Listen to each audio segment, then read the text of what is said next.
For the first 25 days of December, we're going to be doing a readathon for my newest book, Nick. We know this isn't for everyone, so if you don't want us to read you a bedtime story every night, we'll still have our regular vlogs every Tuesday. But if you do want to come along, then come on! Welcome back, you guys. Tonight, I'm going to read to you chapter 22, Mush. That night in the Finland forest was the best one they had since the start of their journey. For the first time in weeks, they weren't running for their lives, or going to sleep hungry. Nor did Nick and Emma spend any time arguing over whether or not they should be using magic. They just enjoyed each other's company. Emma and Gilbert had made the inside of the tent feel warm and homey. They all sat on a mountain of plump pillows and were wrapped in warm blankets, with bellies nice and full from the many nuts and berries they had previously scavenged. The fire outside the tent crackled and sizzled with sparks of embers, the warmth prevailing over the frosty breeze while wafting into their tent. They were all snuggled up, but none of them could sleep quite yet, and so Emma read them stories, one she had found in Mr. McTwizzle's book, A Book of Elvenkind. There were loads of old elven tales woven throughout the text, actual stories recounted by the author of the book. Amongst candlelight, Emma narrated accounts of magical history, from elven royalty to troll civil wars, spanning as far back to the exiled witches of the olden days. Nick felt like he was back in school, in history class, but instead of the Roman Empire, there was the Centaur domain. While Nick had to study up on the Black Death, a plague that spread throughout Europe in the mid-1300s, Emma shared a story of the Grimus outbreak of 1553, a disease that spread by fleas that travel on gremlins, killing over 4 million fairies between the years 1553 to 1571, and nearly wiping out the entire ogre population. They all fell asleep somewhere between Emma's retelling of the Leprechaun War of Independence in 1444 and the elf colonization of the North Pole in 1027. Neither Nick, Emma, nor even Gilbert for that matter, could understand how they were swept into such a fantastical world of magical things, and how much of that world they had yet to understand. So much on their minds, but somehow they managed to fall asleep, although they did have some strange dreams. Gilbert dreamt he was the sergeant of an army of mice, some standing upright, others straddling the backs of domestic cats, a few Yule cats within the mix. Gilbert threw up his sword, a sharp toothpick, and led his army into battle against an armed force of gremlins donned in iron armor. Comet dreamt he was big and strong, just like his father was, and with antlers just as great. Nick rode on his back with arms wrapped tightly around his neck. Together they galloped through rich meadows swarmed with glittering fairies. Emma had a dream that she was in battle with a furious dragon plated in thick armor. The horned beast blew a jet of fire. She dodged it by fleeing swiftly behind a huge boulder. She shot back up and threw her shield into a stream of sweltering flames. All was lost, or so it seemed, until a mighty sword materialized in Emma's grip. She swung the blade into the flames, sending them ricocheting back. The horned dragon was tackled by its own inferno, soon rolling on its back, defeated. Nick dreamt he was in a kitchen, working with a variety of different potions. He measured them out accordingly, mixing them into a bowl, and then sampled a taste. It was perfectly sweet. He had then headed through Lost Art Orphanage, and into the children's dormitory. Each of the children was in their own bed, under the covers, looking pale, with faces dotted with green spots. They had all become ill with the Grimus disease, undoubtedly caused by all of the gremlins that were scurrying behind the walls of the orphanage. Nick gave them all a spoonful of the potion he'd concocted, curing them instantly. What strange dreams they all had. But at least they caught up with sleep after such a long and tiresome journey. On this morning, Nick didn't wake from a nightmare, but instead gradually awoke from the gleaming sun gleaming through the tent's canopy. He rubbed his eyes open and then lifted his arms and stretched. He then found Comet curled up asleep in his lap, and then Emma laying beside him, and Gilbert on a pillow above her head. Nick smiled, enjoying the moment. He felt such a strange feeling inside. Familiar, and yet he knew he had never felt it before. It was the closest to feeling complete that he had ever felt. It wasn't just because of Emma, or Gilbert, nor was it only due to Comet. It was a combination of each of them. A family. and that's why he smiled. Nick thought they should all celebrate in honor of Comet joining their family, and so he decided to surprise them all with breakfast. They still had some nuts and berries left over from dinner, but he wanted to make something more special. He reached across Emma, snoring into her pillow, and slipped his hand into Gilbert's satchel. He ferreted around until he felt the pouch of Cracker Bells. He then peeled the pouch open, allowing a sparkling shine to spill out. He discovered 3 of the 6 Cracker Bells still filled with magic. He nibbled on his bottom lip, while he went to battle with an internal debate. He still didn't trust magic, and he was still cautious around it, but he did want to surprise his friends. He ultimately decided it was worth the risk. Nick parted the tent's door like a curtain, stepping out into the cold, sunny morning. The sky was clear and the sun was warm, but the snow beneath his boots had already begun to numb his toes. He strolled over to the fire pit, down to cinder and ash. Nick rolled the Cracker Bell between his palms, thinking clever thoughts while surveying the encircling pine. By now he was fully aware of the 3 rules of magic. Don't create food, bring back the dead, and magic obtained from children's fear will leave you scarred forever. The first rule pecked at his brain. There has to be a way around it, he thought. Perhaps I could use the Cracker Bell to bring us food, not create it. He crossed his arms and tapped his foot as he mulled this over. Before long, his mind went silly. He imagined a bakery down in the closest village, and what a clear image he had of it. The bakery stood alone on the outskirts of the city, with an exterior built with brick and roof strung with hay. The chimney belched white, puffy clouds, while the front door continuously opened and closed by arriving and departing patrons. The inside was quaint and charming. There was a little dining area where many of the villagers sat enjoying their pastries and sweets. The room was charmed with festive wreaths and garlands, as well as a modest Christmas tree in the center of the shop adorned with handmade ornaments from all of the children who studied at the village school. All of the baked goods sat within a glass case, and there was such an assortment of goodies. There were loaves of bread, rye, sourdough, multigrain, and even full baguettes. There were plenty of pastries as well. Croissants, pies, strudels, and even slices of jewel cake similar to the one Mrs. Pransley had served them back in Bergen. The image in Nick's mind got only bigger, more vivid, and more detailed. Before he knew it, the baker had left the back door open, and dozens upon dozens of birds of prey came swooping into the bakery.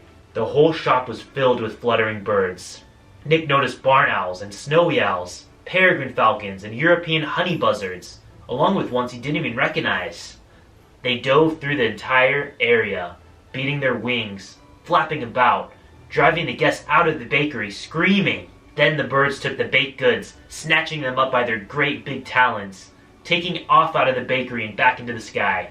By the time Nick came out of his head, all the birds he had envisioned were soaring toward him, with heaps of bread and pastries gripped tightly in their talons. How? He glanced down, opening his hand slowly. There was the Cracker Bell, but it was still beaming by the drop of magic slumbering inside. How did I use magic without the Cracker Bell? He asked without anyone but himself to answer. What's going on?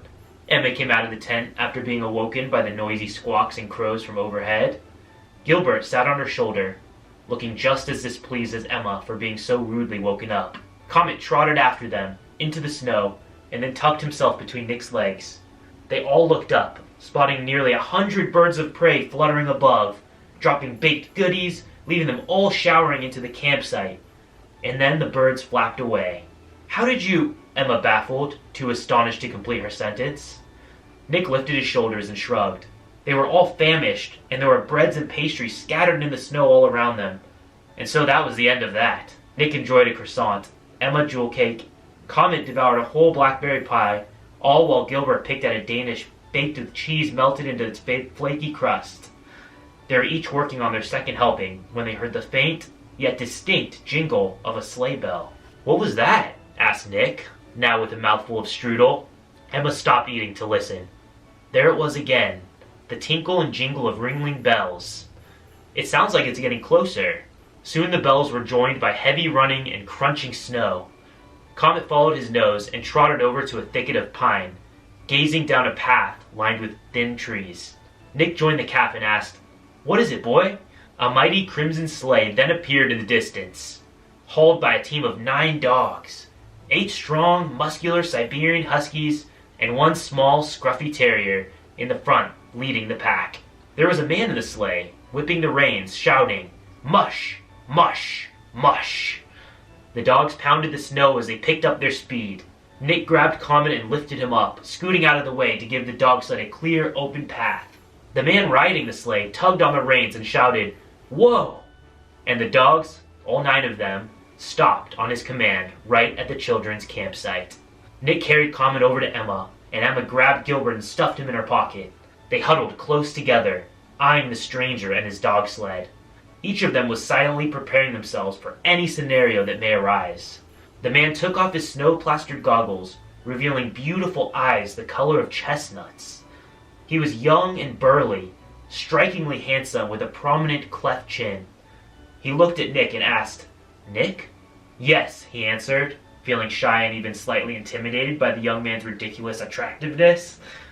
"The name's Cupid Pepperplum." He drew off his knitted stocking cap and revealed a pair of long, pointy ears jutting out of his thick brown curly locks. "I need you and your friends to come with me now. There isn't time to explain." "We'll make time," Emma insisted. "We aren't going anywhere without a proper explanation." Cupid put his elbow against his knee and leaned into it, the sun hitting his chestnut eyes just right, leaving a twinkle. "You're all in terrible danger," he explained after catching their undivided attention. "Our allies have spotted Belznickel and his goons on this mountain. He knows you're here, and he's recruited one of the nearby Yeti tribes to sweep the mountain in search of you. Belznickel's grown desperate," he stressed. "He wants you." He eyed Nick. "He doesn't care how he gets you." That was more than enough of a reason for Nick. He carried Comet up the sleigh's steps. Emma grabbed his shoulder to stop him. "How can you trust so blindly?" she asked, partly reprimanding but mainly envious. He looked back, slightly unsure himself, until a reason came to him. "You just have to believe that kindness still exists." And then he boarded the sleigh. Emma followed him, with Gilbert sticking out of her pocket. "Hey, Coda!" Cupid shouted up to the front of the team of dogs, paired in twos, all the way up to the front where the tiny, scruffy dog was proudly positioned without a partner. "You ready for this?" The terrier mutt rolled his panting tongue back into his mouth and nodded. "All right then, mush." He whipped the reins and the dogs took off. The crimson sleigh had 2 rows of cushioned seats. Nick and Comet sat in the rear, looking behind them and watching the waves of snow splashing around as they went. It was a smooth ride. Cupid guided his sleigh, and it swooshed and swished through the trees and along the sheet of snow. Emma sat in the front beside the handsome elf. She wished she could be less judgmental and more trusting as Nick was, but it wasn't in her nature. She felt more like a mama bear, and her friends her cubs, and so she always had to be on guard so that she could protect them. She kept a close eye on Cupid, but only noticing his immaculate perfections. He had a strong face, curvy arms, and his brown curly hair looked gorgeous tossing in the wind. Emma's bushy red hair, however, blew in her face and tangled in the wind, and a few strands even got lodged in her mouth. Cupid held the reins, whipping when needed, other times giving them a good tug, all while directing the team of Siberian Huskies and 1 small terrier mutt through the Finnish forest, swift and with rapid speed. He called out to his team and with shouts of encouragement. "Way to go, Bandit! Attaboy, Happy! Faster, Chandler, faster! Wahoo, Coda! Show them what you got!" While Cupid went on praising his team, Emma noticed a ruby sack on the floor of the sleigh, jingling about. After closer investigation, she noticed the sack was filled up to the brim with cracker bells, all still sealed with a drop of magic. How Cupid came to possess them did cross her mind, but wondered even more what he was doing with so many of them. She was just about to reach for one, when suddenly the sleigh abruptly halted. They all jerked forward, whiplashed, then slowly directed their attention in front of them. They were blocked by the same clan of Yetis they had crossed the day before. Just one look at the hairy, monstrous beasts left Comet to bury his face in Nick's lap, shivering. The Yeti snorted and grunted while stomping their enormously wide feet into the snow in a rhythmic fashion. "Enough running, children," came a voice directly behind them. "It's time to give up now." They all spun around. There was Belznickel, behind them in a jet-black sleigh, reined by 8 Yule cats with large mouths open wide, flashing with rows upon rows of sharp fangs. Belznickel shouted, "It's time, Nick!" Nick ducked his head and slouched in his seat so that he couldn't be seen. No more games. It's time you hand over the stone of the northern staff. How many times do I have to tell you people? Nick shouted back. I don't have it. Very well, Belsnickel howled a command to the Yetis. Attack! The clan beat their chests with roars and grunts, then charged. The ground rumbled, the forest quaking, snow falling from the trees. The sleigh shook, rocking all of them inside. Nick directed his eyes away from the stampeding Yeti and back to Belsnickel, just in time to catch the elf waving his hands and conjuring a whirl of blue fire. The stream of fire revolved around his head, stretching longer, growing thicker, circling around his wrists. Cupid, Nick tapped the handsome elf frantically on his broad shoulder. Get us out of here. Mush! He grabbed the reins and slapped them, and immediately the dogs took off. Belsnickel threw the blue, crackling fire, and it jetted over their heads, splashing into a nearby aspen, catching it ablaze. Belsnickel whipped his own reins, and his team of Yule cats took off after the dog sled. The cats were furious and fast, stomping onto each other's paws and clawing each other in the faces. The Yeti lunged for the dog sled, but the little scruffy terrier in the front directed his team out of the way just in time. Cupid cheered. Way to go, Coda! Coda led the pack, all 8 huskies behind him, racing to keep up with the agile mutt. Their paws pounded the snow, their leaps and hurdles perfectly synchronized. There were only 3 Yeti able to keep up by now. They swung from tree to tree like giant aggressive spider monkeys. A branch snapped when one of them grabbed it, and the Yeti fell right off the cliff, leaving them down to 2. Meanwhile, Belsnickel was gaining on them. He was having a difficult time holding the reins with one hand, while the other threw magical spouts. One curse he shot hit the ground, exploding the snow. Another hit a tree, knocking it into the path, making his team of Yule cats have to leap over it. But he was getting closer. Belsnickel noticed a hillside of jagged rocks. He snapped his fingers and the rocks exploded, showering down towards Nick and his friends. Cupid bent his arm and raised it, and the rocks instantly stopped and levitated. He then waved his hand, throwing the rocks behind them where Belsnickel turned them into bubbles with a wink. Coda led the dog sled around a sharp corner, leaving the sleigh swaying. A few Cracker Bells popped out of the ruby sack, catching Emma's attention again. I hope you weren't saving these for anything special. Not particularly, no, Cupid shouted over the dog's pounding paws, the slushing snow, the roaring Yeti swinging overhead, and Belsnickel's exploding spells igniting all around them. A Yeti grabbed a branch, swinging itself toward the sleigh. Emma snatched a Cracker Bell and pitched it. The bell detonated in the Yeti's face, turning its fur pink, all while it hit the snow and rolled down a hill. Emma, over there! Nick, while hugging Comet, gestured to the last Yeti, leaping after them from a tree on the opposite side of the path. Emma spun around and cast the Cracker Bell straight after the Yeti, and instantly it transformed into a small, stuffed toy. Gilbert had found his way up onto Emma's shoulder, squeaking in a panicking pitch while gesturing to Belsnickel's newest spell, zipping towards them. Emma threw the Cracker Bell into the spell. Boom! Trees collapsed, and an avalanche of snow and rock came barreling towards them. Cupid lifted his index finger, pointed out directly in front of them. He spun his finger around in a full circle. A vortex appeared, shimmering with light and crackling with electricity. Kids, if I were you, I would hold on to something. The elf whipped the reins. Mush! The dogs charged forwards. Emma crawled into the back of the sleigh with Nick. Together, they dipped to the floor. She held onto Gilbert and Nick onto Comet, all of them closing their eyes while Cupid and his dog sled team led them straight into the spiraling vortex. They made it just in time. The avalanche smashed into the path, and Belsnickel's screams were heard just before he became buried in rock and snow. Woo! Alright, that was the end of that chapter. Hope you guys enjoyed it. Tomorrow night we're going to read chapter 23, The Pepper Plums.